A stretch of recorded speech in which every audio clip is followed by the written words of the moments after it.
Assalamu alaikum wa rahmatullah, bienvenue à tous sur Jana Télévision. Aujourd'hui, nouveau petit épisode. La dernière fois, on avait parlé d'un riche milliardaire qui avait donné toute sa fortune pour Allah Azza wa Jal. Et dans la vidéo, on avait parlé de comment Bill Gates s'inspirait de la finance islamique pour gérer son argent à lui. Vous étiez plusieurs milliers à plébisciter cette vidéo et la demander. Chose promise, chose due. Générique, on revient tout de suite. Comme vous le savez tous, inutile de le présenter, Bill Gates est l'une des personnalités les plus riches du monde. Il s'est fait ou il a fait sa fortune au travers d'une solution qu'on connaît tous, Microsoft, une solution qu'on utilise tous sur les ordinateurs. Il l'a vendue, commercialisée, il a pris le leadership, le monopole et grâce à ceci, il a accaparé plusieurs milliards de dollars. Une fois qu'il a réuni tout cet argent et tous ses actifs, Bill Gates s'est retrouvé face à une problématique qui était simple, qui était la problématique financière, fiscale, comment il devait déclarer ses impôts, etc., etc. Lui et sa femme ont décidé de reprendre une fondation. Une fondation, c'est une sorte de grosse structure comme une grosse association avec un minimum d'1 million de dollars qui a pour but caritatif ou du bien. Dès que vous injectez de l'argent dans une association ou dans une fondation, automatiquement ils sont défiscalisés. Lui, il a été peut-être un petit peu malin, mais là, on va voir où est-ce qu'il a été plus malin, c'est quand il a utilisé ce qu'on appelle un trust. Un trust, c'est un outil financier qui a été utilisé depuis le Moyen-Âge en Europe et qui a été découvert par les Occidentaux lors de leurs croisades. Quand les Européens sont partis pas faire des croisades, ils sont partis comme des gueux et sont revenus comme des savants. Parce qu'en partant là-bas, ils se sont rendus compte que ceux qu'ils considéraient comme des hérétiques, des mécréants ou autres parmi les Arabes et les musulmans étaient des gens beaucoup plus instruits, beaucoup plus cultivés. L'une des choses sur lesquelles ils ont appris, justement, c'est ce trust. Ce trust a son équivalent chez les musulmans qui s'appelle le waqf. Qu'est-ce que c'est qu'un trust? Un trust, c'est quand vous avez des richesses et que vous mettez quelqu'un pour gérer ces richesses pour vous, vous les faire proliférer et partager peut-être ou pas les gains avec lui. Les musulmans, ce qu'ils ont fait depuis très longtemps, c'est de mettre en pratique les versets du Coran. Allah, dans le Coran, il nous parle d'une notion de qard. Le qard en arabe, c'est le fait de prêter. Allah, il nous dit que quiconque prête à Allah Azza wa Jal, alors Allah lui rend en décuplant. C'est-à-dire que si on fait des prêts à Allah, Allah nous rend en plus. Pourtant, on sait tous très bien que les prêts avec une rente en plus, c'est haram. Mais pourquoi on prête de l'argent à Allah? Celui qui donne ou celui qui place son argent pour Allah Azza wa Jal, alors Allah, il considère que cet argent est prêté. Parce que l'argent de base appartient à Allah, il reviendra à Allah et entre-temps, on peut lui le prêter. Donc, qu'est-ce qui se passe pour le waqf ou le trust? Les musulmans, ils ont très vite compris que le fait de faire des récoltes, comme on fait par exemple dans les mosquées, en passant avec une bassine ou en demandant aux gens avec un terminal de carte bleue ou autre pour récolter de l'argent, c'était bien, mais ce n'était pas très optimal. Le but, c'était de trouver des moyens et des astuces qui permettaient aux musulmans de récolter beaucoup d'argent et d'utiliser cet argent pour le bien, pour gérer les mosquées, payer les imams, les enseignants, pour payer les pauvres, les orphelins, pour aider la communauté musulmane dans tous ces projets sans avoir à baisser la main et à demander s'il vous plaît, aidez-moi. Qu'est-ce qu'ont fait les sahaba dès le premier temps?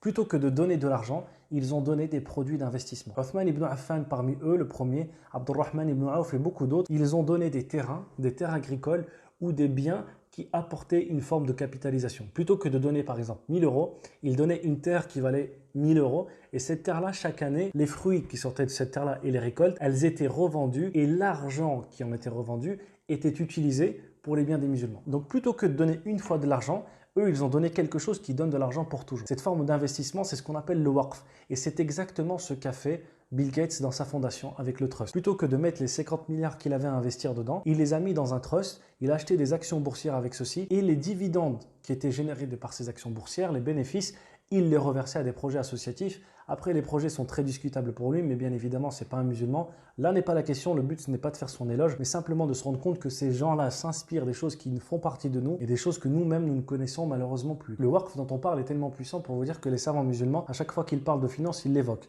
afin d'inciter les musulmans à le donner. Uthman ibn Affan avait donné quelques legs, quelque chose qui permettait d'avoir de l'argent, et maintenant, subhanallah, à la Mecque et à Médine, il y a des grands bâtiments qui ont été construits grâce à l'argent que Uthman ibn Affan avait investi il y a 1400 ans. Je ne sais pas si on arrive à se rendre compte, il y a 1400 ans, il a donné une aumône et jusqu'à maintenant, cette aumône donne des fruits qui sont utilisés par des musulmans. À titre d'exemple, au Maghreb, chaque pays musulman dispose même d'un ministère qui s'occupe des awqaf.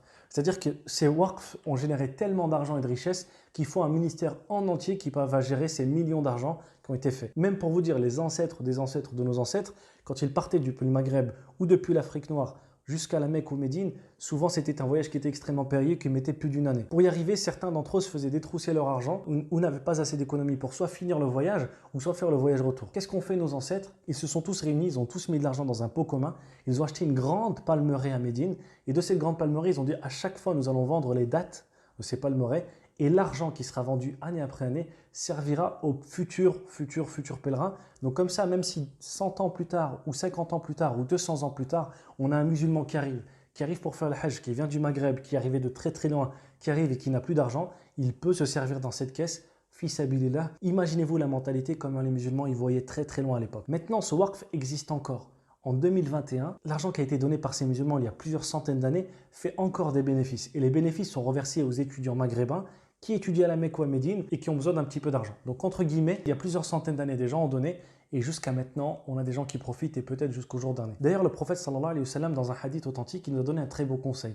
Il a dit, même si l'un d'entre vous, il entend que la fin du monde a sonné et s'il a une graine dans la main, qu'il la plante. C'est-à-dire que le musulman, quand il s'agit de construire des projets entrepreneuriaux, de l'argent ou de construire des biens, il se doit d'avoir une vision très très long-termiste. Pensez à ses enfants, aux petits-enfants de ses petits-enfants et pensez à l'islam d'une manière générique. C'est une vision qui nous est propre. Normalement, nous, quand on doit réfléchir à nos projets, à nos associations ou autres, on doit avoir ce type de choses. À l'heure actuelle, dans le monde, les Awqaf représentent un patrimoine de 400 milliards de dollars répartis sur tous les pays musulmans. Sur ces 400 milliards de dollars, nous avons à peu près, grosso modo, 2 milliards de musulmans en tout et pour tout, si on considère tout le monde, et ce qui fait un ratio de 200 dollars par musulman dans le monde entier. Par contre, si on reprend le même ratio en France, on estime que les Awqaf représentent 20 millions d'euros pour une population avoisinant les 10 millions de personnes, ce qui fait 2 euros par personne en France. Alors que dans le monde, on en est à 200. Donc les Awqaf en France sont 200 fois moins développés que dans les pays musulmans. Donc les Awqaf en France sont 2 fois moins développés que dans les pays musulmans. Ce qui prouve que nous, en France, on a un levier, on a un axe de développement qu'on n'a pas encore exploité et pas encore utilisé. Maintenant, concrètement, que veut dire mettre en place un Waqf? Imaginez-vous que dans une mosquée, plutôt que de se dire que je vais donner 10 euros ou 50 euros pour la mosquée, je m'associe avec des frères, on achète un restaurant, une laverie, un commerce qui va ramener toujours de l'argent. Et je dis, cette laverie, on l'achète tous ensemble et les fruits vont servir à financer la mosquée, payer le salaire de l'imam, payer les charges de la mosquée ou n'importe quel autre frais qui peut être utile. En faisant ceci, on fait 2 choses très importantes. On développe un patrimoine musulman dans un premier temps et deuxièmement, on permet de financer des projets musulmans. Bill Gates le fait, il s'est inspiré de Uthman ibn Affan et beaucoup d'autres compagnons. À nous de prendre le même chemin. Barakallahu fikoum d'avoir suivi cette vidéo. Si cette dernière vous a plu, n'hésitez pas à mettre un pouce bleu et à donner votre avis en commentaire, bien évidemment, dans le plus grand des respects. Pour la prochaine fois, on aimerait aborder un sujet, c'est les paris sportifs et les jeunes musulmans, parce qu'on est en train de se rendre compte de plus en plus que les marques de paris sportifs cherchent à cibler en priorité les jeunes musulmans en France. Si ce sujet vous intéresse, n'hésitez pas à nous le dire en commentaire, à laisser un pouce bleu et à partager bien évidemment la vidéo. Enfin, si vous n'êtes pas encore abonné, c'est peut-être l'occasion de le faire, Inch'Allah ta'ala, afin de ne rater aucune de nos vidéos. Je vous dis à très vite, Inch'Allah, sur Jana Télévision. Wassalamu alaikum wa rahmatullah.